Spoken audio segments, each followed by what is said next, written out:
Las opiniones y comentarios vertidos en este programa no son responsabilidad de TV Azteca, sino de quien los emite.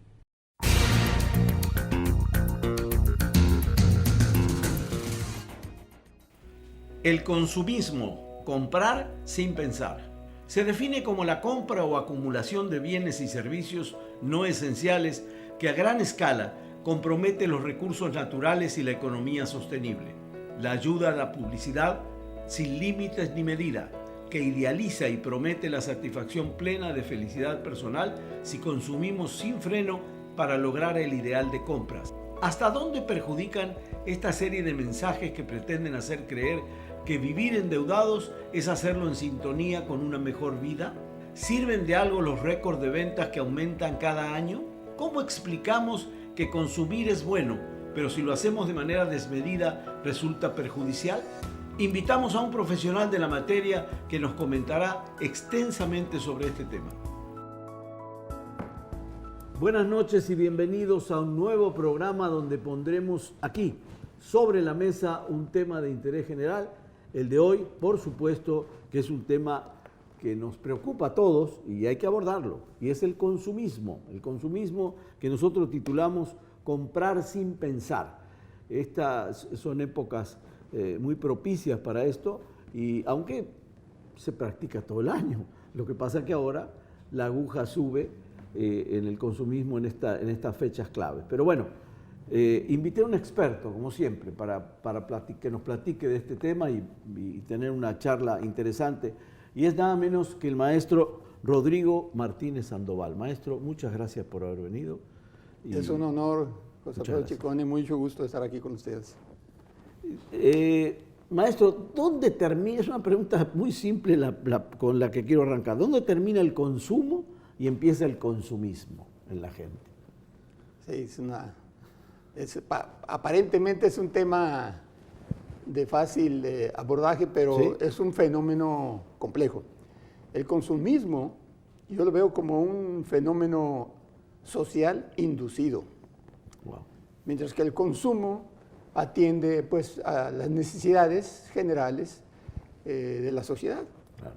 Mientras que el consumismo es cuando ya tienes esas necesidades económicas resueltas y excedes por casi de manera impetuosa, de manera, podríamos decirlo, irracional, a adquirir productos porque de alguna manera los están comprando tus vecinos, tus amigos, los ves en la televisión, y bueno, podríamos entrar a algunos elementos históricos de este fenómeno, porque es muy interesante ver cómo sociólogos norteamericanos, sociólogos polacos, o uno muy reciente, tratan el tema. Al decir que el consumismo es un fenómeno social inducido, es porque ya, como Vance Packard nos lo dijo en 1960, aquel sociólogo norteamericano que estudió lo que en 1928-29 se había anunciado como obsolescencia programada, programada. Claro. Cuando la crisis económica de aquella época, los 20, buscaron mecanismos para poder hacer que el consumidor consumiera más de lo habitual. Claro. Y entonces, pues hay que programar.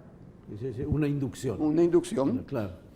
No producir productos que duren 5 años, sino que duren 2, 3 años. Y ahí la respuesta viene a darla luego Vance Packard en el estudio que hizo, claro, que le llamó The Waste Makers.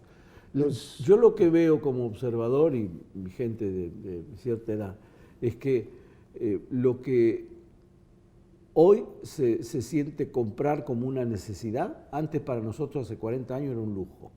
Es correcto. ¿Verdad? Sí, muy bien. Esa es una apreciación que he tenido, porque veo que hay gente que compra cosas que dice, bueno, ¿por qué no prescinden de tener 40 pares de zapatos y no la compra esa? Y creo que mucho de eso hay, ¿no? Sociológicamente o sí, comportamiento. Esto obedece a la misma falta de seguridad que la presión social a través de los medios publicitarios ejercen sobre el individuo. El consumismo no es un fenómeno individual, es un fenómeno social. Claro. El consumo, pues sí, es un fenómeno individual, uno consume Claro. lo que uno necesita.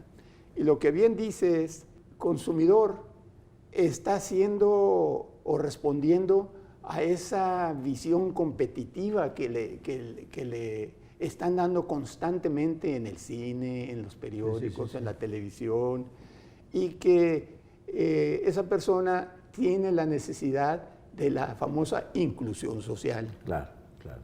Entonces, si esa persona no está preparada, como por ejemplo podemos ver muchas personas que están muy preparadas, grandes escritores como García Márquez, por mostrar un ejemplo, pero hay muchos filósofos, escritores, que visten de manera muy sencilla. Carlos Monsiváis, ustedes lo veían como... y son personas plenamente seguras de que no necesitan estar en ese ánimo de consumo casi de fiebre. Sí, Monsiváis era un buen ejemplo, fíjese, porque Monsiváis andaba siempre de jeans, de zapato tenis o zapato de esto de ya gastados, y nunca tenía la preocupación. Y yo creo que sí, en gran parte es la seguridad en sí mismo.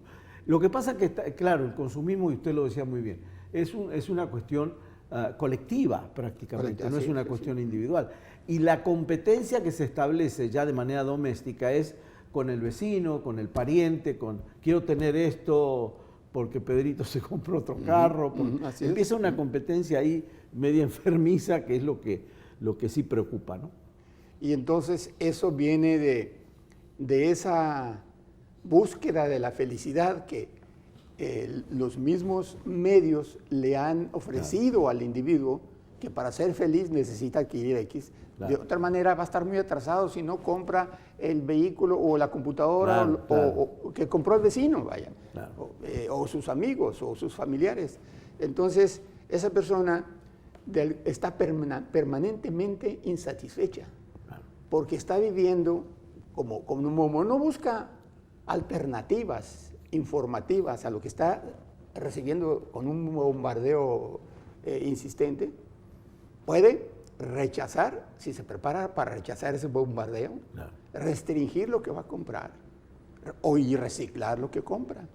Pero para eso hay que pensar, bueno, ¿qué me va a hacer feliz? ¿Hacer caso a lo que me están queriendo vender? O sea, desde que surge la obsolescencia programada, desde entonces empiezan a diseñar cómo hacer que la gente sienta la necesidad de consumir. Entonces yo creo que las personas deben de buscar entretenimiento diverso o distinto al que le da la televisión, porque la televisión está cumpliendo con su función, ¿verdad? Su función de entretener, de vender productos, pero bueno, todo debe hacerse con mesura. Ahí hay N actividades, simplemente yo no sé cuánta gente le dedica algo de tiempo a su jardín, por ejemplo, ¿verdad? Ya sea, estamos acostumbrados a que el jardinero venga y nos haga todo. Algunas cosas las podemos hacer nosotros y nos sirve eso también de reflexión, casi de terapia laboral, ¿verdad? Y un poco nos aleja de esa fiebre del consumismo que ahora en estos días está por empezar muy fuerte. Muy fuerte. Yo le decía esto porque evidentemente las épocas que estamos transitando son complicadas por un montón de circunstancias, por la pandemia, y creo que es donde la gente estuvo retraída, como atada, y de golpe le soltaron ahora el freno. La gente ya puede cruzar a comprar o puede aumentar el consumo acá. Los consumos no paran, maestro. Usted ve las cifras y es impresionante. Ahora vienen por distintas vías, ahora vienen por el e-commerce, ahora viene el comercio electrónico, pero las cifras son impresionantes. Parece que no hubiese pasado nada, porque se multiplican las cantidades año con año. Entonces, con lo que el indicador sigue siendo preocupante en el sentido de lo que platicamos, el consumismo. O quizás muchos nos olvidamos que rico no es el que más tiene, sino el que menos necesita. Parece que mucha gente no lo quiere entender así y se sigue en esa tesitura de la compra desmedida. El problema, maestro, viene cómo le explicamos a los más chicos, ¿no?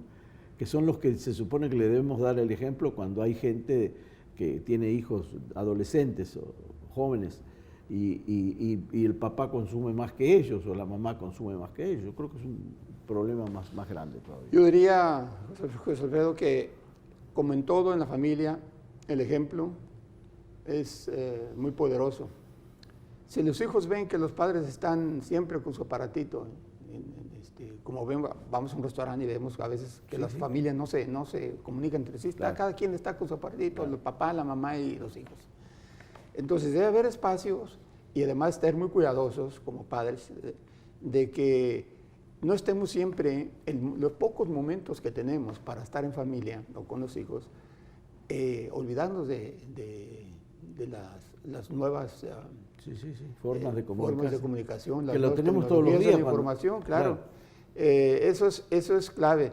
Y yo pondría como un ejemplo, por ejemplo, al expresidente de Uruguay, Pepe Mujica, que él dio muestras de cómo podrían dar un vehículo económico. Quizás se fue al extremo de lo que todo el mundo pensaríamos, ¿verdad? Claro.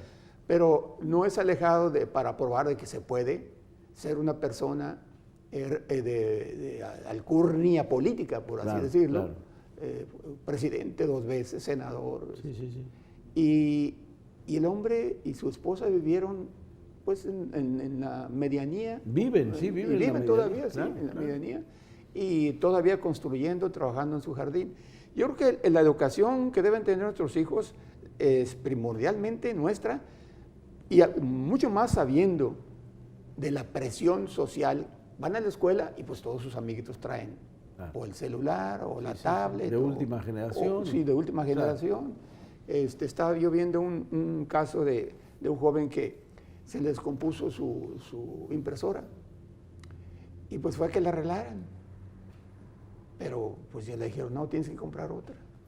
Esa impresora traía un chip allí para que durara X tiempo. Claro. Y fue a 3 lugares y en los 3 lugares le dijeron que tenía que comprar otra. Claro. Había que consumir. Es el caso de un joven estudiante español y él decidió que no iba a comprar otra, iba a buscar la forma de arreglarla. Y ya vemos cómo, por ejemplo, Cuba. Claro. Cuba tiene vehículos. Desde el 58. Desde el 50, vehículos. ¿Qué pasó allí? Claro. No se fueron con el consumismo porque, pues, para empezar, las condiciones no estaban dadas. No podían, claro. Pero, ¿cómo resolvieron? ¿Cuál fue el ingenio allí? Y en México se da mucho eso. Los mecánicos mexicanos buscan la forma de hacer que un vehículo funcione. No se requiere traer la parte nueva, ellos la adaptan. Claro. Entonces, lo mismo podemos hacer la familia, buscar formas de convivir más con los hijos. Esa es una parte interesante, maestro, porque el consumismo también acusan al consumismo de estar llenando el planeta de cosas inútiles. Es decir, por lo mismo, es decir, no se acostumbra al reciclaje como se debería acostumbrar, entonces las cosas se tiran, se desechan. Y ese desecho va a parar a algún lado. Antes las cosas se renovaban. Y usted puso el ejemplo de los carros. No lo tiraba y compraba un carro nuevo, porque además era imposible por otras cuestiones. Sí se trataba de reparar lo que se podía reparar en algún momento, ¿no? Y eso se puede hacer con la ropa. Claro. Yo estaba viendo un caso de una mujer española que estaba en Londres y por razones de su trabajo regresó a España. Y se dio cuenta de que tenía más de 35 pares de zapatos y ropa también. Claro. Entonces entró en una dinámica de reciclaje, de restringir. Sí. Ya no había rechazado, compró todo lo que podía comprar, claro. Ropa, zapatos. Después entra esa dinámica de restringirse y de reciclar las cosas. La ropa se puede reciclar para uno mismo usarla. Por supuesto. ¿Cuántos pantalones de mezclilla que están rotos de la rodilla para abajo? Bueno, ahora ya los venden hasta rotos, ¿no? Ya es una moda. Pero puedes cortarlos, claro, y usarlos como shorts, ¿verdad? Pero tiene que haber fuerza de voluntad para eso. Enseñarle a los chicos que no es una pobreza económica esa actitud, sino una riqueza de espíritu. Sí, totalmente. Que la gente tiene que aprender a reciclar. Están llamando a un corte, maestro, y le tengo para la segunda parte el tema del consumismo, si pasa o no por la educación, Y usted me lo dirá. Y también tocamos ahí el tema de el mundo capitalista. ¿Cómo la ve? Claro, con gusto, claro que sí. Muy bien, gracias. Doc, usted no se me vaya, por favor, que regresamos en unos minutitos nada más.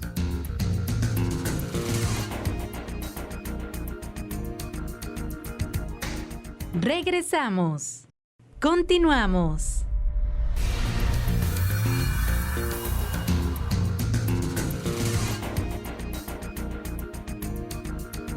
Gracias por continuar con nosotros en esta segunda parte hablando del consumismo.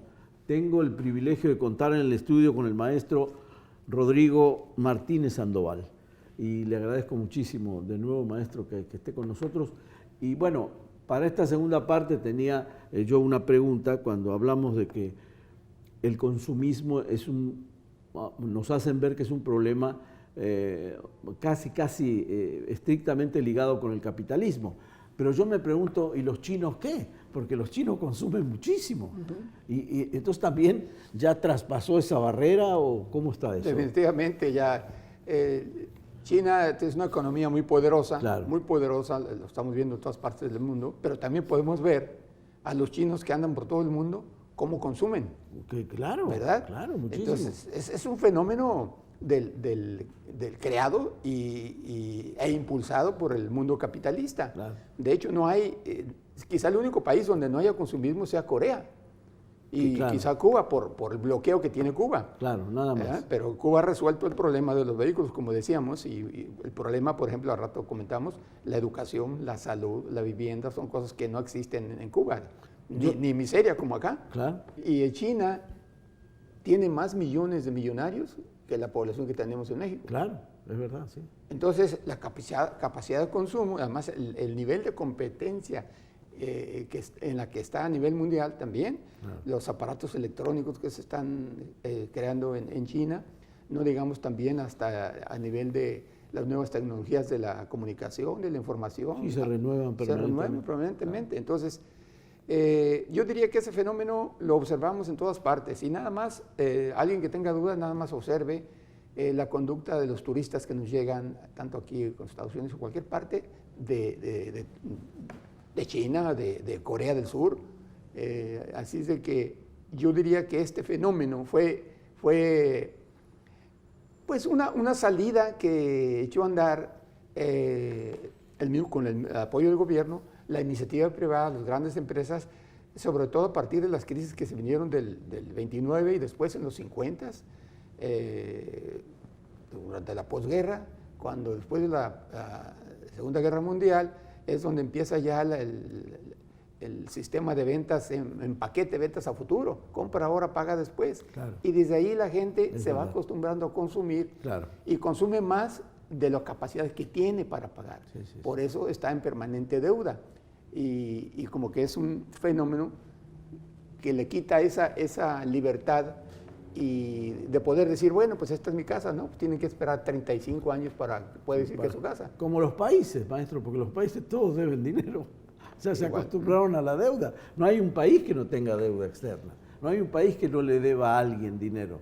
Eso ha sido. Ahora, la pregunta que tengo es, ¿el consumismo per se pasa por la educación?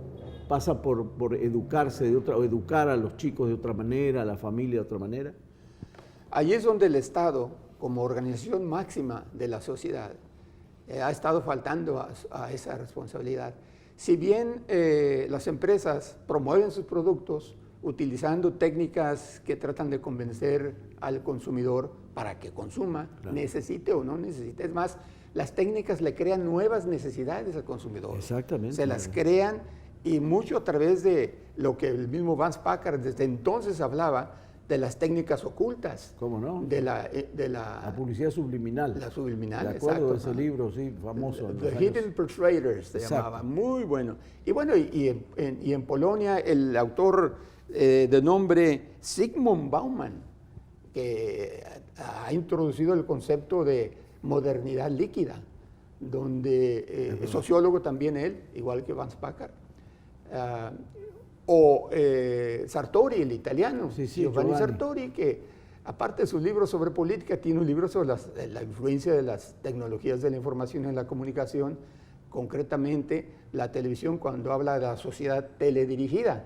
Y entonces cuando el ciudadano o el consumidor está constantemente recibiendo influencias, muchas de ellas van al subconsciente, subliminal, entonces le van generando una necesidad que realmente no tienen. ¿Qué necesidad tiene una familia de tener 3 vehículos? Pero es un problema fuerte, pues, de necesidades creadas.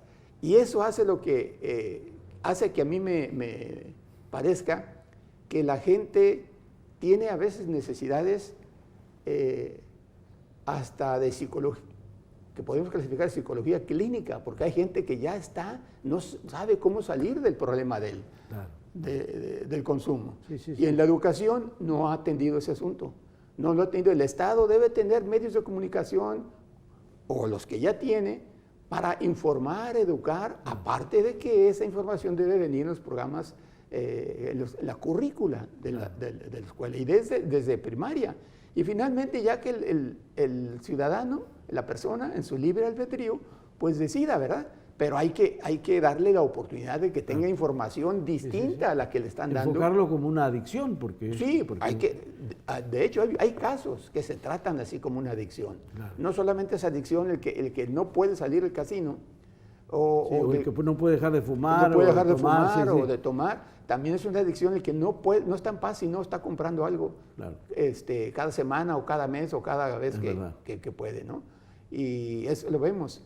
¿Cómo podemos interpretar el hecho de que el famoso Black Friday haya miles de mexicanos que se van a dormir allá afuera de las tiendas? Ese es un fenómeno de psicología social. Que lo ha frenado un poco, no lo ha frenado, lo ha derivado el e-commerce. Porque mucha gente ahora compra desde su casa y ya no tiene necesidad de estar en la tienda, pero es terrible igual. Ahora con la pandemia, precisamente mucha gente que no estaba familiarizada con esos mecanismos de compra a través de los medios cibernéticos, pues aquí se acaban de instalar ahora unas empresas que a eso se dedican, ¿no? Claro.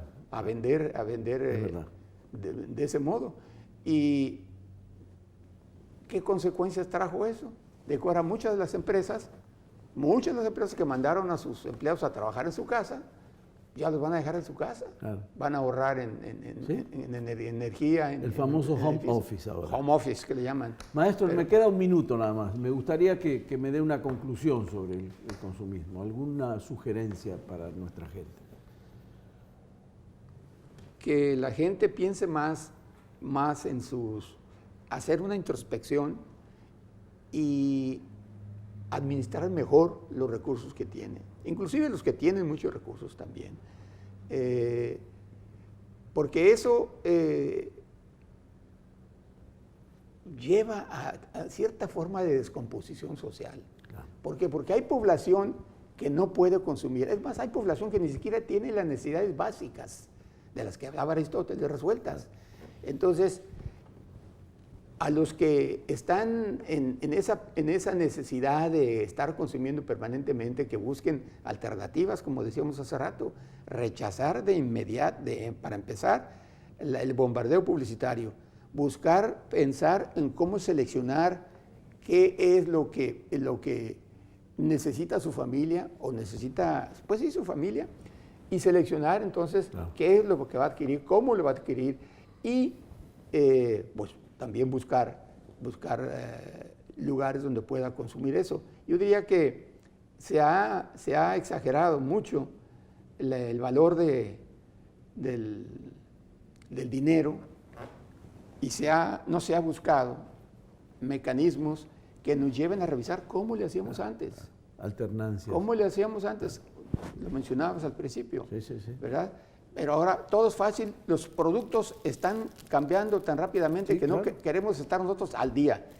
Y no pensamos, bueno, si tienes una computadora que te puede servir bastantes años y hay quien te la arregle, ¿qué necesidad de abdicar a tu libertad y caer en la presión social? Claro, y dejar que esa computadora sea una basura más en el Aparte, universo. En el 2040 está estimado que va a haber más plásticos que peces en el mar. Es terrible. 2040. Terrible. O sea que yo les diría, a ver si no tenemos cuidado con esa fiebre de consumo, fiebre consumista. Vamos a terminar así. Doctor, acá regalamos libros para que usted se entretenga, así que le voy a dejar uno de un genio como fue don Humberto Eco. Hombre, muchas gracias. Para que lo disfrute, maestro, y le agradezco muchísimo que haya venido y seguramente lo vamos a consultar. Muchas para gracias. no correr tanto en la charla y tener un poco más. No, es que es un tema muy amplio, que podríamos enfocarnos aún en varios programas a temas específicos. Y gracias porque desde que leí el libro de este señor, de aquella novela famosa. El nombre de la rosa. El nombre de la rosa. ¿Cómo no? Maestro, muchas gracias. Buenas noches. Y a usted, gracias por habernos sintonizado. Y interesante programa, tendremos otro el próximo domingo. Gracias, buenas noches.